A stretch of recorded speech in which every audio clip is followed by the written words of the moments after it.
É importante tamén que haxa rostros públicos coñecidos que den ese paso adiante, non? Para decir, a min tamén me pasa. Efectivamente, bueno, desde aquí querer trasladar o noso máis sentido pésame á familia e aos seres queridos polo falecemento dunha heroína neste caso, non? Que foi capaz de facer esa denuncia pública, de ser vítima de malos tratos e, sobre todo, de axudar a moitas mulleres a dar ese paso que se visualizaba nun personaxe público como foi ela e, sobre todo, que recentemente acaba de crear pois, esa fundación para poñer os recursos necesarios tamén para todas aquelas mulleres que están a sufrir violencia de xénero. Seguimos avanzando, pero queda moito camiño aínda. Estamos a falar dun verán negro, un verán moi tráxico en toda España, con máis de alrededor de 20 vítimas, se falamos dende xuño ata este mes de setembro, que empezaba con dúas en Galicia en todo o ano, complicadas.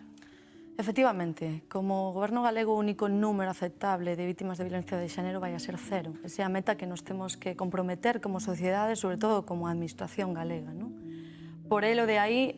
que todos os recursos e todas as medidas que poñamos encamiñadas a que esa cifra non sexa vítimas de violencia xénero, dende logo, a partir do ano 2022, en anos anteriores, pero facendo unha comparativa co orzamento posto en riba da mesa do ano 22 ou do ano 23, incrementamos non só ampliando,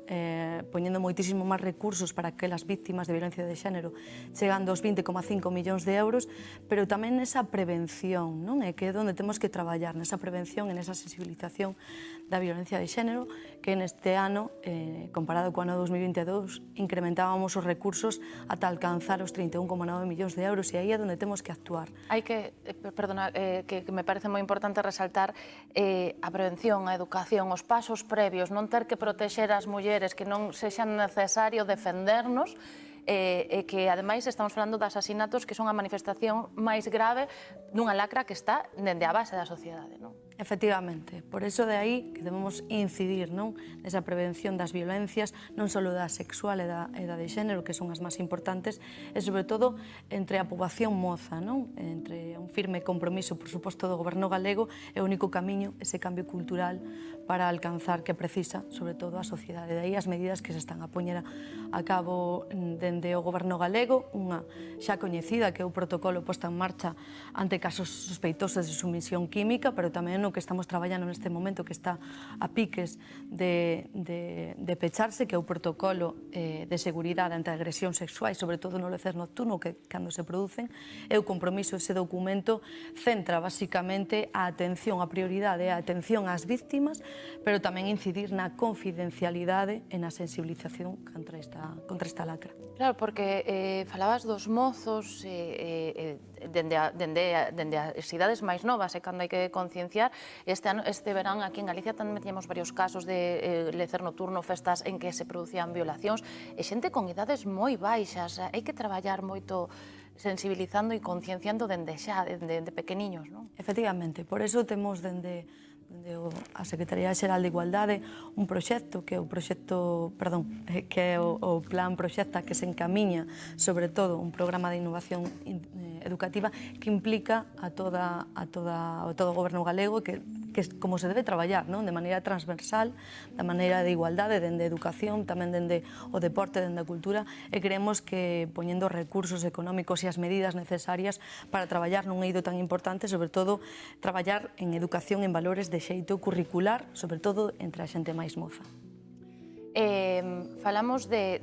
educar, pero non só os pequenos, toda a xente, toda a sociedade, temos que ser tamén conscientes, estar moi pendentes, porque moitas veces se di, é que non cría que puidera chegar a facer tal cousa, pero sempre hai pequenos sinais de alerta que están a nosa man tamén dar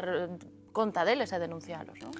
Efectivamente, sobre todo ante calquera visión que poidamos observar, sendo veciño, sendo compañeiro, sendo amigo, calquer tipo de agresión que vexamos, creo que é unha parte fundamental por parte da sociedade, non? Debemos actuar ante calquer signo de violencia ou calquer signo de sospeita que se está a producir en calquer ramo.